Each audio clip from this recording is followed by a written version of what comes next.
Good morning students. Sai Ram. This session I am going to teach Science B.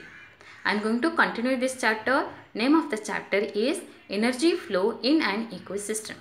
So now I am going to continue this chapter. Before that I will do recap. What I had thought in this lesson, last series, what I had thought. First I will do recap. So children, see here what I had thought: ecosystem, food chain, food web, energy pyramid. That means ecosystem. What is meant by ecosystem? What are the factors of an ecosystem? What are the 4 different trophic levels of an ecosystem? These are I told. Next one is food chain. What is meant by food chain? With example I told, isn't it? Next one is food web. Food web. What is meant by food web? And energy pyramid. Energy pyramid. What is meant by energy pyramid? Introduction already I had thought. So today some more points related about this energy pyramid I am going to discuss. Are you ready? Children, energy pyramid. What is meant by energy pyramid? An energy pyramid is a graphical representation showing the flow of energy at each trophic level in an ecosystem. So energy pyramid means what? It is the graphical representation and showing the flow of energy at each trophic level. So that in our ecosystem many trophic levels are there. So from one level to another level that energy is transferred, showing the flow of that energy is flowing. Okay, so it will look like the triangular shape structure. Energy is flowing from one level to another level, that energy is decreasing. So it will look like what? Yes, triangular shape structure. It will look like pyramid like structure. That's why it is called energy pyramid. Yes, that energy pyramid, important facts I am going to tell now. Trophic level. What is meant by trophic level? Each level in the food chain is called a trophic level. The amount of matter and energy gradually decreases from producers at lowest level to top consumers at the highest level. So children, the amount of matter and energy is gradually decreasing from producers to, see here, it is a producers. Yes, producers. So that amount of energy, the flowing of energy, that amount of energy is decreasing from one trophic level to next trophic level. So it looked like the triangular shape structure. So it looked like pyramid. Okay, that's why that energy is flowing here. That's why this is called what? Energy pyramid. So children, see here, first one is producers. So from producers, where that energy will flow? Yes, from the first trophic level, the second trophic level. From the second trophic level, that energy will flow to the third trophic level. That means omnivores. So here from one trophic level to next trophic level, energy is decrease or increase? Yes, decreasing. Okay, that's why it is called what? Energy pyramid. It look like a pyramid like structure. That's why it is called what? Yes, energy pyramid. Children, see here one more, that pyramid of energy in an aquatic ecosystem I have given here. Yes, first one is phytoplanktons. Phytoplanktons here. Next one is zooplanktons, fishes. Next one is humans. So here see that energy is decreasing from one level to another level.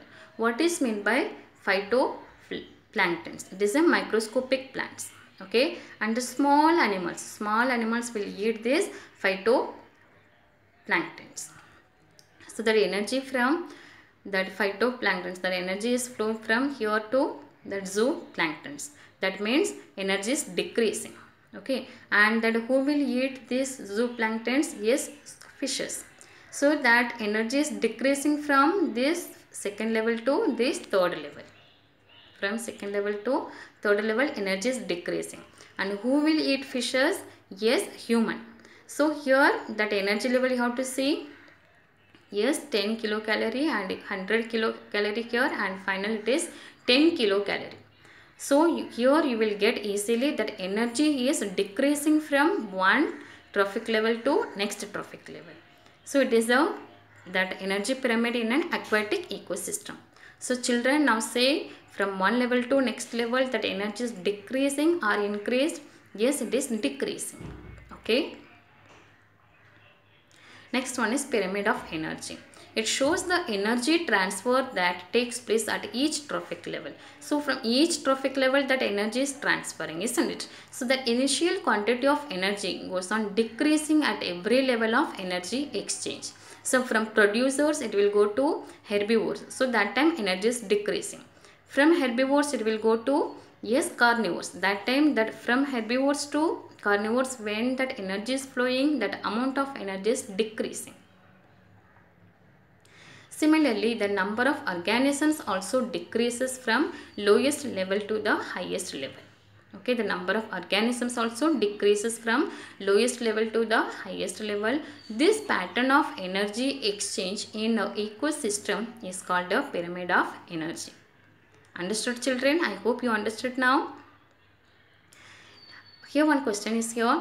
Does energy remain in the body of apex consumer till its death? So already I have told that apex consumer, no one will eat that apex consumer. So that apex consumer is having some amount of energy. So does that energy remain in the body of apex consumer till its death? What are you thinking? After the death of apex consumer, their energy becomes available to the decomposers. Yes, already you know the death of apex consumer, who will eat? Yes, the decomposers will decompose that dead body of that apex consumers. So fungi and other microorganisms. Who? Yes, fungi and other microorganisms decompose the bodies of dead animals. They are called decomposers. So who will eat that apex consumers? Yes, decomposers.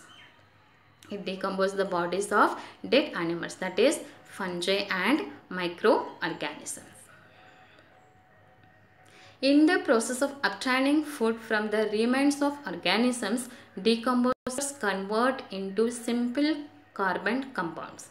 So children see here, while when doing the decomposition process, that time decomposers convert into that simple carbon compounds. The decomposers will eat what? Yes, dead bodies of apex consumers, isn't it? So that time the decomposers convert into a simple carbon substance. These substances easily mix with water, soil and air. So after the decomposition process, that complex material is converted into simple carbon compounds. That simple carbon compounds, it is easily mixed with water, soil and air. So from the water and soil, who will take that one? Yes, see here, that second point you have to see. These substances easily mix with water, soil and air, from where they are again absorbed by plants. You know very well that plant will grow in the soil. So that carbon compounds are mixed with that soil. So from the soil, the plants are absorbing that carbon compounds. Okay, understood now? Which one is the most important source in our ecosystem? So now you know very well what is the environment and what is an ecosystem, what are present in our ecosystem. So which one is the more important source in our ecosystem? I will show you one picture. So through that picture you will get an idea which one is the most important source in our ecosystem. See here children, yes, this is what? Yes, one bird, that grasshopper. The bird will eat this grasshopper. Okay, and so birds are getting energy from this grasshopper, and from this grasshopper is getting energy from these producers. That means plants. So all animals are getting energy from plants, even human also, isn't it? But plants are getting energy from where? Yes, plants are preparing their food by themselves, but in the presence of, yes, sunlight. So plants are getting energy from sunlight. So sun is the most important source in an ecosystem. Understood now? So children see here, with the help of sun, plants are preparing their food. So from the plants, it's getting energy. From this grasshopper, it's getting energy. So in each and every food chain, which one is that first one? Producer. So producers are getting energy from sun. So the sun is the most important source of any ecosystem. Okay. Next, one more question is here. Energy flow through an ecosystem is one way. So already I have told energy pyramid means that flowing of energy. That means it is decreasing from one level to next level. So here one question here. Energy flow through an ecosystem is one way. Isn't it? I will explain you. Green plants of this ecosystem store some of the solar energy in the form of food. So here green plants, that is producers, with the help of the sunlight, it's preparing their food. So that green plants of the ecosystem store some of the solar energy in the form of food. Before reaching the decomposers, this energy is passed on from one trophic level to the next level. That also you know, isn't it? Decomposers dissipate some amount of energy in the form of heat.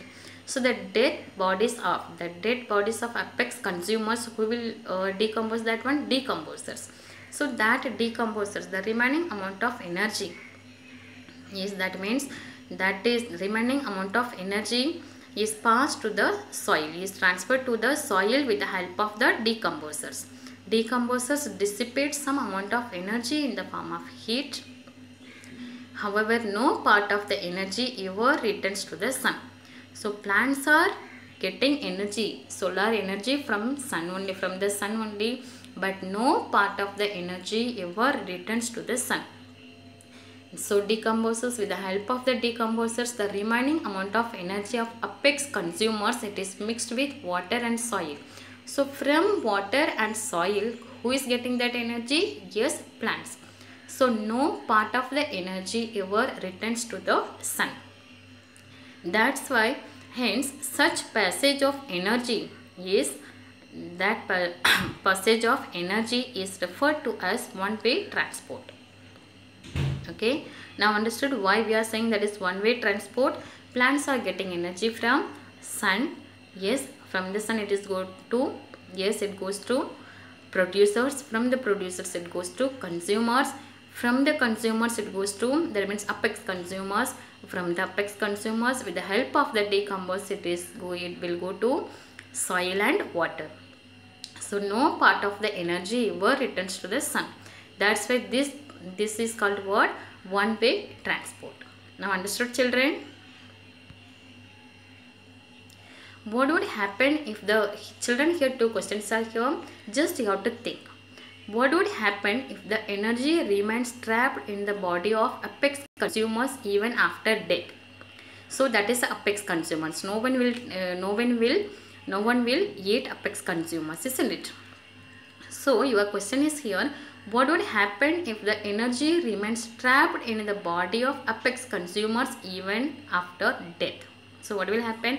Normally what will happen? Yes, after the death it will decompose by decomposers, and the remaining amount of energy is mixed with soil. So if that process is not happening, what will happen? Yes, plants are not getting enough amount of nutrients, isn't it?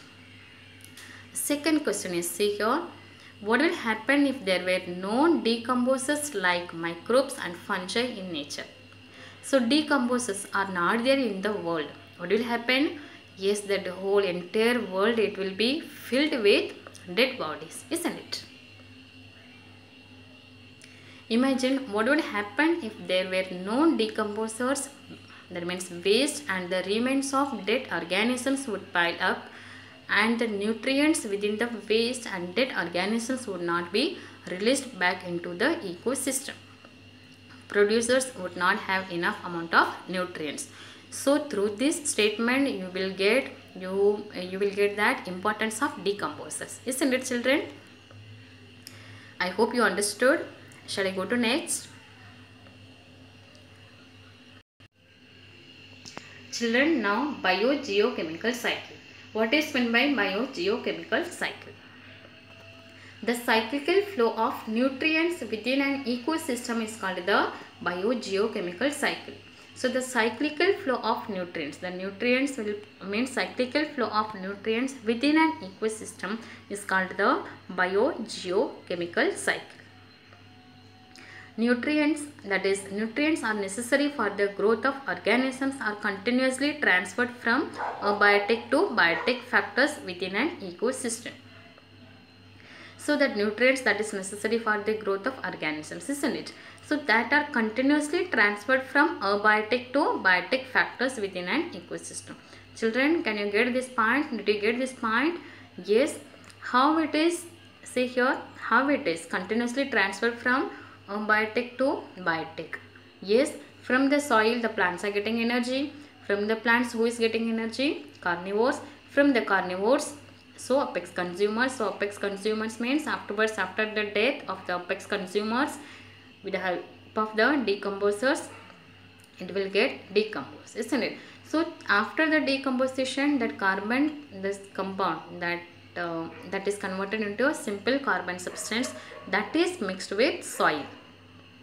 That is mixed with soil. So here that is that continuously transferred from abiotic to biotic factors within an ecosystem.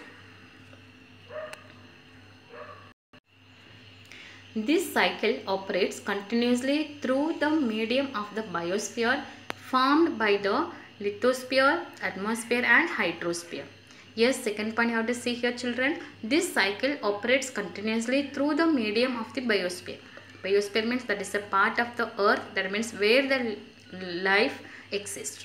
Okay, and it is the medium of the biosphere formed by the lithosphere. Lithosphere means that is the rock, that means land part of the earth. Next one is atmosphere, that means earth part. Hydrosphere, that means water part of the earth. Okay, so once again I'll read. This cycle operates continuously through the medium of the biosphere formed by the lithosphere, atmosphere and hydrosphere. Next one is types of biogeochemical cycle. So biogeochemical cycle, the definition we saw. Next now one it is types of biogeochemical cycle. There are two types of biogeochemical cycle. First one is gaseous cycle. Next one is sedimentary cycle. So what is gaseous cycle? An accumulation of the main abiotic gaseous nutrient materials. Accumulation means gathered. Okay, an accumulation of the main abiotic gaseous nutrient materials is found in the Earth's atmosphere. You know that gaseous nutrient, where it is present, atmosphere only. So includes, that means nitrogen, oxygen, carbon dioxide, water vapor, etc.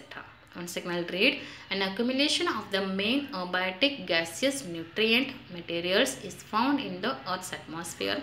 It includes what? Nitrogen, oxygen, carbon dioxide, water vapor, etc. What is the meaning of sedimentary cycle? Yes, an accumulation of the main abiotic nutrient materials. So in gaseous cycle, what I saw? Yes, accumulation of the main abiotic gaseous nutrient materials. But here abiotic nutrient materials is found in soil. Yes, there in gaseous cycle what I saw, it is found in where? Yes, atmosphere. But here it is a sedimentary cycle. That means settled. So it is found in soil, sediment and sedimentary rocks, etc. of the earth.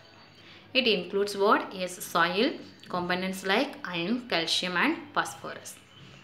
Okay. So children, today what we saw? Today we studied about that energy pyramid and sun. Sun is the important source of an ecosystem. How that plants are getting energy from the sun, and how the energy pyramid means what? That flow of energy from one level to another level. So when that flowing, that time energy is decrease or increase. That also we saw. It is decrease or increase, decrease. From one trophic level to next trophic level. And sun is the most important source of energy. And one-way transport of energy, that also we saw, isn't it? And the next one is what we saw. Yes, if there is no decomposers in this world, what will happen? That also I told. And next one is biogeochemical cycle. Biogeochemical cycle means that cyclical flow of nutrients of an ecosystem, that is biogeochemical cycle. And next what I had thought, yes, types of biogeochemical cycle. There are two types, gaseous and sedimentary cycle. So children, I hope you understood. Okay, Sai Ram students.